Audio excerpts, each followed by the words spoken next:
자, 이제 여러분은 지금부터 이 영상에서 완전 미국인이 되어서 미국인의 입장으로 한국을 볼 수 있게 될 것입니다. 최근에 이런 영상이 미국에서 화제가 되었었어요. This is the bonbon grape. We about to try the bonbon grape. 감사합니다. 한국에서는 정말 오래되고 흔한 음료수인데 이것마저도 미국인들 눈에는 충격적인 음료로 다가왔거든요. 이처럼 한국 사람들 눈에는 별거 아닌 게 미국 사람들 눈에는 충격적인 것들이 정말 많아요. 최근 BTS 공연 때문에 한국을 처음 찾은 미국인들이 정말 많았는데요. 이 미국인들이 요즘 한국에서 본 충격적인 복지 시스템과 한국인들의 정서에 대해 많은 영상을 올리고 있어요. 그런데 한국인들이 보기엔 이게 왜 놀라워? 하는 것들이 많죠. 이건 미국인들이 어떤 나라에서 사는지 알면 한국의 흔한 것들이 충격받은 이유를 가질 수 있으실 겁니다. 이 영상이 끝나면 여러분들은 이미 미국인의 시야를 가지게 되어서 앞으로 한국의 작은 것들을 봐도 감사하는 마음으로 살게 되실 겁니다. 그럼 끝까지 함께 해주시고 좋아요 눌러주시면 사랑합니다. 정 많은 한국인 구독자분들. 자, 그럼 미국인의 인생은 한국과 어떻게 다를까요? 우선 아이들은 매일 학교를 가야 해요. 근데 이건 뭐 한국도 똑같죠? 아이들이 학교 가는 거요. 그런데 여러분이 생각하는 한국의 등도와 미국의 등도는 차원이 다릅니다. 미국은 땅이 너무 크고 지하철이 없는 곳이 대부분이에요. 특히 한국은 정말 신기한 학교 배정 시스템이 있는데 미국은 그렇지 않아요. 한국은 사립학교가 아니라면 무조건 집 근처에 있는 학교로 배정이 되죠. 미국은 애초에 집 근처에 학교가 없는 경우가 대부분입니다. 아이고, 한국 아이들 정말 행복한 나라에서 사는 거예요. 미국의 아이들은 고통받습니다. 아이들이 고통이 아니죠. 엄마들이 가장 고통받죠. 엄마들이 항상 차로 아이 등교랑 학교 때 차로 데리러 가야 해요. 그래서 미국 학교에는 앞에 항상 car rider line이라고 해서 자동차가 서는 곳을 위한 자리가 따로 있어요. 여기 아침이랑 오후마다 학부모 차가 쫙 깔립니다. 그래서 스쿨버스가 다니지 않냐고요? 네, 스쿨버스 또 타는 사람들이 대부분이 아니에요. 특히 스쿨버스라는 게 내 집 앞에 서는 게 아니라 모두가 탈 수 있는 그런 게 아니에요. 그래서 대부분의 학부모는 아이가 초등학생 때 학교 등하교를 차로 해주고 아이가 중학교를 가도 그렇게 하는 경우가 많아요. 이게 정말 학부모들에게는 고통이거든요. 한국 봐요. 학교가 멀어도 지하철로 다닐 수 있어요. 그리고 학교가 먼 경우가 별로 없죠. 대부분 집 근처에 학교가 있으니까요. 한국에서는 학부모가 딱히 차로 아이들을 학교로 데려갈 필요가 없어요. 그럼 뭐 뉴욕시티 같은 곳은 도심 지역이니까 거기는 아이들이 학교로 걸어갈 것 같다고 생각하실 수도 있죠. 그런데 천만의 말씀입니다. 네, 뉴욕 같은 도시 같은 곳은 오히려 더 위험해요. 네, 아이들이 혼자 걸어 다니기에 정말 위험하고 뉴욕 도심지 뭐 맨해튼 같은 곳을 가보신 분들은 아시겠지만 거긴 아이들이 혼자 걸어 다닐 수가 없는 도시입니다. 혼자 걸어 다니는 아이들을 볼 수도 없을 거예요. 맨해튼 같은 도시를 자기 아이에게 혼자 다니라고 할 부모는 절대 없을 겁니다. 그런데 서울은 어때요? 거대한 도시이지만 아이들이 마음대로 걸어 다닐 수 있죠. 심지어 제가 한국 가서 놀랐던 것은 밤 10시가 되어도 아이들이 뭐 학원을 갔다 온 건지 밤에도 걸어 다니는 아이들을 쉽게 볼 수 있었어요.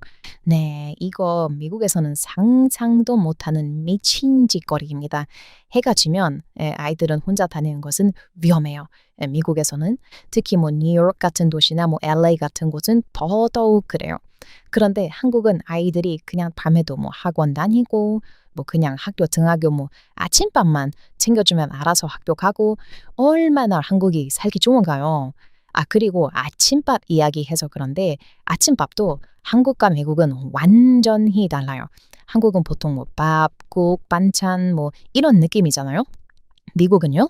아침을 먹는다기보다 때운다에 더 가까워요.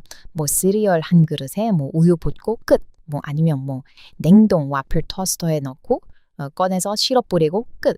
뭐 더 바쁘면 그냥 뭐 아무것도 안 먹고 음료만 들고 나갑니다. 그래서 미국에서는 아침을 거르는 것이 이상한 게 아니라 그냥 일상이에요. 그리고 학교 점심도 충격적일 수 있어요. 한국 급식처럼 뭐 따뜻한 밥과 국 그런 건 거의 없다고 보면 됩니다. 뭐 피자, 햄버거, 감자튀김 이런 게 학교 점심으로 나와요. 심지어 초등학교에서도요. 그래서 미국에서는 어릴 때부터 오늘 점심 뭐 나와?가 아니라 오늘 뭐 피자 데이야? 뭐 이런 식으로만 합니다. 피자 나오는 날은 애들이 진짜로 좋아해요. 거의 뭐 이벤트급이에요. 네, 학교가 이렇게 너무 멀다 보니 고등학생이 되면 미국은 무조건 차를 사게 됩니다. 미국은 뭐 차 없으면 삶이 안 되니까 고등학생 정도만 되어도 이제 정부에서 아 그래 뭐 이제 인생 좀 살아봐라 하면서 운전면허를 딸 수 있게 좀 빨리 허락해 주는 거죠. 한국은 지하철 타면 어디든 가잖아요. 미국은요. 차 없으면 친구도 못 만나요. 네, 그래서 미국 학생들에게 운전면허 따는 날은 거의 뭐 성인식 같은 느낌이에요. 그래서 웃긴 문화가 하나 있는데요.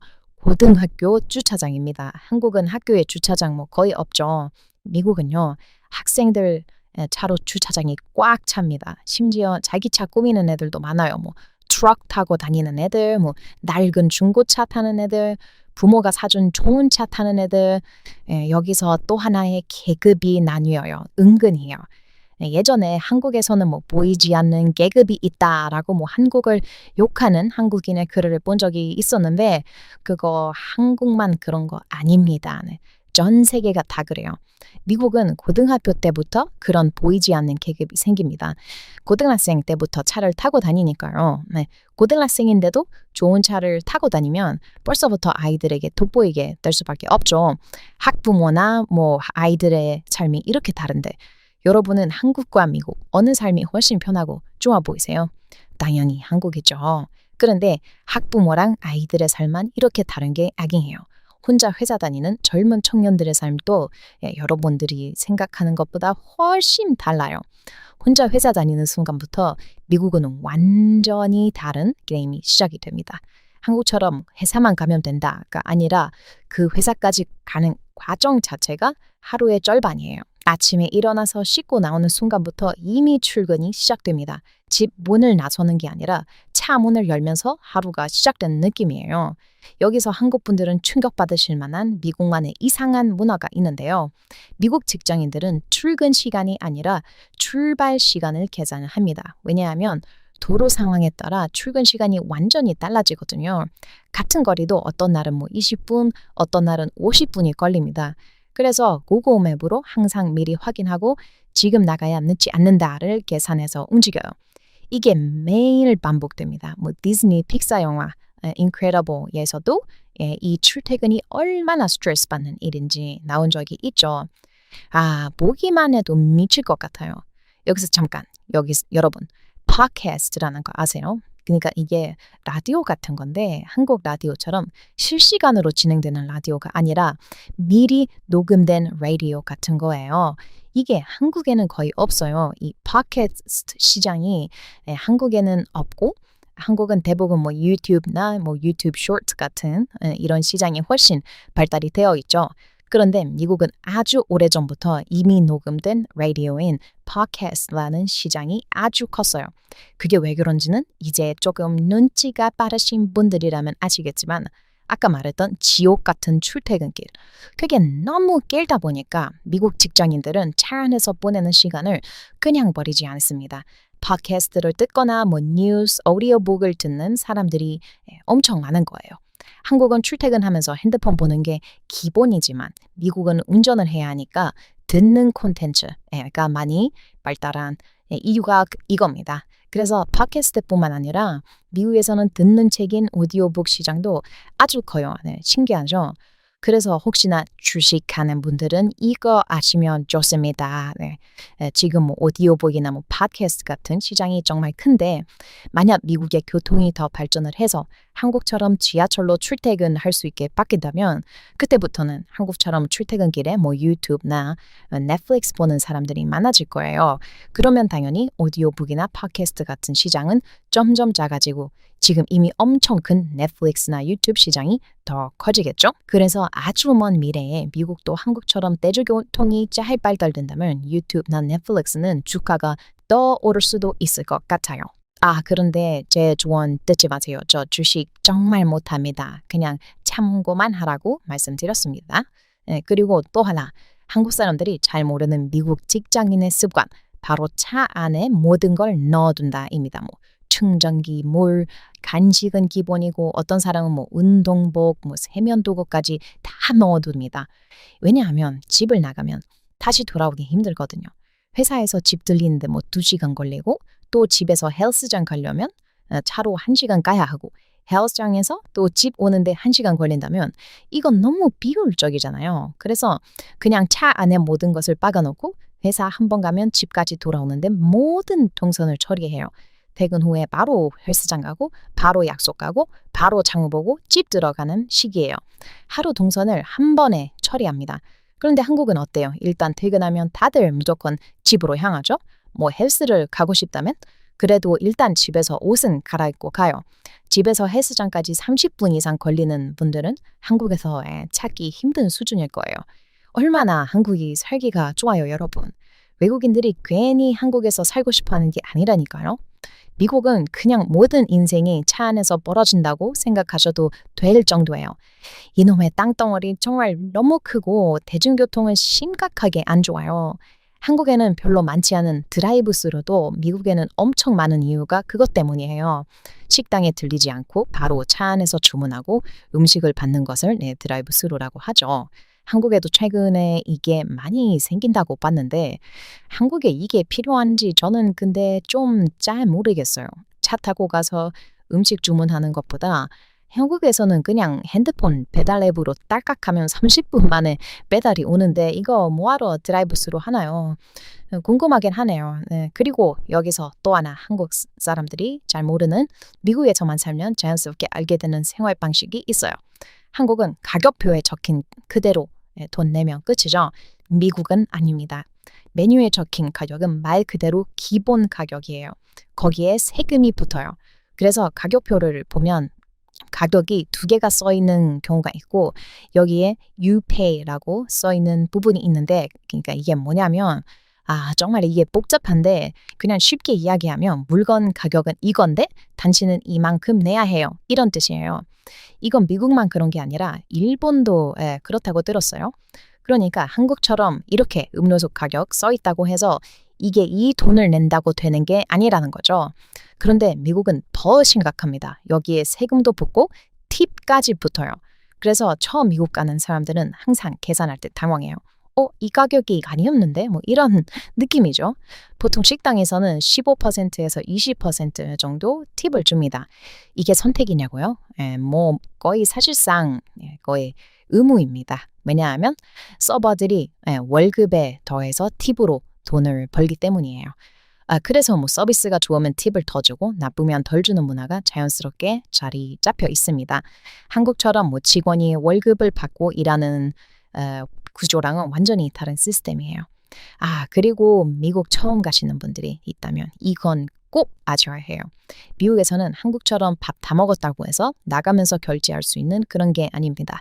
한국은 그냥 딱 다 먹고 나면 나가면서 그냥 빨리빨리 바로 계산하고 나가죠.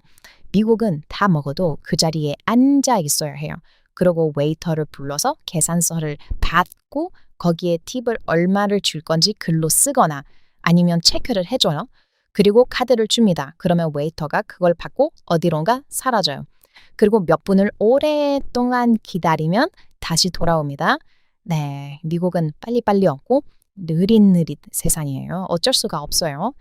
그게 미국인데요. 네. 그래서 미국인들이 한국에 가면 계산도 빠른 거 보고 그냥 뒤집어지는 겁니다. 여러분, 그리고 그런 말 들어보신 적이 있으신가요?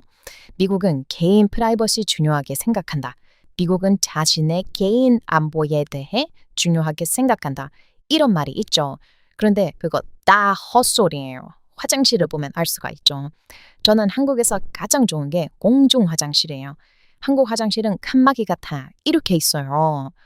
이게 뭐가 특별하냐고? 라고 물어보실 수도 있는데 자, 그럼 미국 거 보여드릴게요. 미국은 이래요. 네, 그냥 누가 쭈그려 앉아서 보면 내부가 훤히 다 보입니다. 거의 대부분 공중 화장실이 이래요.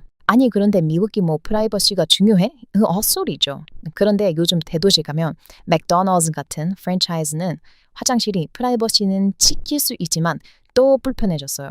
일단 여러분 정말 충격적이게도 뉴욕 맥도날드에는 화장실이 딱 하나밖에 없어요. 이게 무슨 뜻이냐면 화장실 칸이 딱 한 개라는 거예요. 그리고 이게 항상 잠겨 있어서 쓰고 싶으면 계산대에 가서 열어달라고 부탁해야 합니다. 물론 딱 하나의 변기만 있기 때문에 이 화장실은 여성, 남성 구분이 없어요. 그래서 맥도날드 가면 항상 화장실 때문에 사람들이 줄을 서요. 그냥 못 쓴다고 생각하면 편해요. 이게 왜 그런 거냐면 일단 대도시에 노숙자 너무 많아요. 노숙자들 자꾸 맥도날드 와서 화장실 쓰다 보니까 그냥 화장실을 없애버린 거죠. 근데 딱 하나는 그래도 남겨놓은 건데 남녀 구분 없는 이유는 실제로 남녀 구분이 없는 성중립 화장실. 이게 뉴욕에서 많이 있어야 하기 때문이에요. 이상하죠. 근데 대도시에는 이게 먹혀요. 네, 미국에는 남잔지 여잔지 모르겠는 제3의 성이라는 게 있다고 믿는 사람들이 많거든요. 그리고 요즘 이런 걸 아이들에게도 가르치고 있어요. 이런 거 보면 여러분들은 어떻게 생각하시나요? 물론 뭐 다양성이라는 것은 존중이 되어야 한다고 생각은 합니다. 저는 그런데 이런 것을 아이들에게까지도 가르치는 것에 대해서는 정말 비판적으로 생각하고 있어요. 이게 지금 미국에서 참 문제로 많이 이야기되고 있는데 여러분들 반응이 좋다면 이것에 대해 한번 또 자세히 다뤄보도록 하겠습니다. 오늘 영상 보시고 좀 미국인에 대해 이해가 좀 많이 되셨나요? 왜 미국인들이 한국에 오면 그냥 흔한 것에도 충격을 받는지. 네, 미국 밤 12시 지나면 돌아다닐 수가 없기 때문에 한국 12시에 걸어다니기만 해도 행복하잖아요. 이런 단순한 것들이 사실 미국인들 눈에는 정말 특별해 보일 수밖에 없어요. 특히 단순하고 흔한 게 충격적이면 이것만큼 충격적으로 다가올 수 있는 게 없는 법이랍니다. 네, 그럼 오늘 영상 즐겁게 보셨길 바라면서 다음 영상에서 만나요. 우리 한국인 구독자분들 안녕. 미국에서 온 짐 샤워트